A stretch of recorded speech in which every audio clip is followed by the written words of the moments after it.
Alrighty, guys. Welcome to the Tuesday recap. Looking at that price action today, it was pretty fun. We got exactly what we needed to see, and everything kicked in, just textbook, if you will, for you to be able to take advantage of the opportunities today. So, to kind of break this down real quick, pointed this out a couple times in the last couple recaps, but went ahead and ran the tool again, the fixed range volume profile, the VRVP. From Monday at 7 o'clock in the morning to Tuesday at 7 o'clock. This is Central Standard Time. This is when the session changes for me. Obviously, if you're in different time zones, yours will be different there. The reason why I choose these time frames is because you can see energy kicks in during that time frame. So then I also ran the 3 o'clock in the morning till to the 7 o'clock. That's a 4-hour block, so we could trade this 15-minute and take advantage of it. But also, the reason why I do the 24 hours, so I can use the same point of control. Then I went ahead and built out our indicator from using AI and found key levels and filled in these key levels in here. Once that's filled in, you can see that it marks it up here in the chart. If I hide this out, you can see all the lines are gone. And then I put it back. You can see all these key levels that are marked on the chart. Now, these dotted lines, these orange lines, is the 30-minute candle, the high and the low for the first 30 minutes. So in my case, it's 7:30 to 8 o'clock candles I'm looking at. So really, after 8 o'clock, I'm looking for a trade in the market and waiting for that. So here on the 15-minute, being patient, waiting here, you can see we did not get any volume.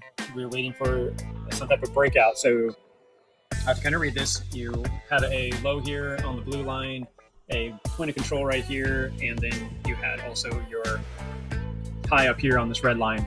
And you can see if I move out a little bit here, you can see right up here there's a red line coming through. That is the high for the 24 hours. Here's the point of control for the 24 hours, and then here is the low for the last 24 hours. So as we're going in the morning, we're watching to see what's going to hold and what's going to break. And what we needed to see as this was running up, really you're waiting for this to reject, and the reason why is because there's no energy brought into the space. So you can see that everything's low here, and if something's going to break through some major resistance, you need to have some volume in it. And being patient pays off, because here's your 8 o'clock breaks above the 30-minute candle high, and then we get 2 candles close. It starts to go up and give a little bit of energy, but then it breaks, and then you see this great candle.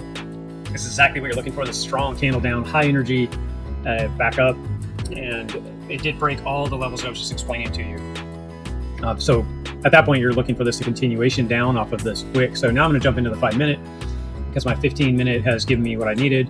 And really what I'm waiting for is a back test to the 21 area. As you can see, that's right here. Then you take the trade opportunity. You can go up to this high, or you can go up to the 200. Now, I'd be careful a little bit with this unless you're a little more confirmation. But in this case, this is typically how I'll trade it to give myself a little bit more room. But this is the trade. Now, however you want to trade it out, 1.5, you would have been hit right through here. 3, you'd still be waiting. Now, the rule is when it gets back up through here, right here is when you're going to want to get out. So if you're looking for it to go down into this DOC, this point of control here on the daily, or even down to its low and test these areas, that's very reasonable, very fair.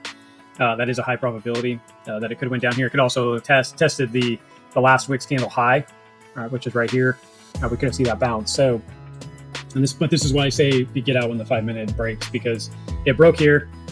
Now you're lucky for it to give a second run down, some strength. Obviously, you're trading on this moving average. When it broke, though, this would have been a good time just to say get out of this trade. You would have made 0.5, put $100 on, you would have made $50. Still not a bad deal for the day, and then you would have just got away from it. If you did do a 5 to 1 to 1.5, you definitely would have got that bottom of that dump. And again, though, if you're really paying attention to the trade and do exactly what you're supposed to do, this is your exit right here. If you're playing a little bit of gambling, if you will, every time it's crossed back over here, these are all good exits that should have been looked at to get out. So the market gave multi-test to say clear out of this trade, and somewhere in there it would have been a good time to take it out. As you can see now, we're kind of running back up. We're getting near the end of the day here. It's hard to say really what's going to happen, because we came back out of here pretty strong. Once we bounce back up, it doesn't necessarily mean that you could have taken that trade. If you were monitoring this throughout the day, it never said that this was going to go up through here. You did get the high volume, though. It did give you the high energy. I come up here. We did have a weird wick here. This will probably reset over time, because that's a not true wick. Price action doesn't drop that much. So it's probably just a fluke here in the chart right now. You'll probably get reset. But other than that, you can just kind of wait and stay away from the market, and we'll let it reset and take it the next day. Because right now you have a lot of uncertainty coming in. And if you look at the daily report, when I run with inside the AI, it does say that there's some news and stuff that's going to come out tomorrow around 7:30, which is going to be some could move the market possibly. So we can see some weird trading action right now. Not to say that this could go up or down, but that's just the FYI to stay away from the market till we get clearer pictures, and then we can go from that. So that is your guys' recap using the tools and finding an opportunity in the market and then taking advantage of it as it was showing its head for us. So that's about it. We'll see you guys in the next recap on Wednesday. Talk to you guys soon. Thanks.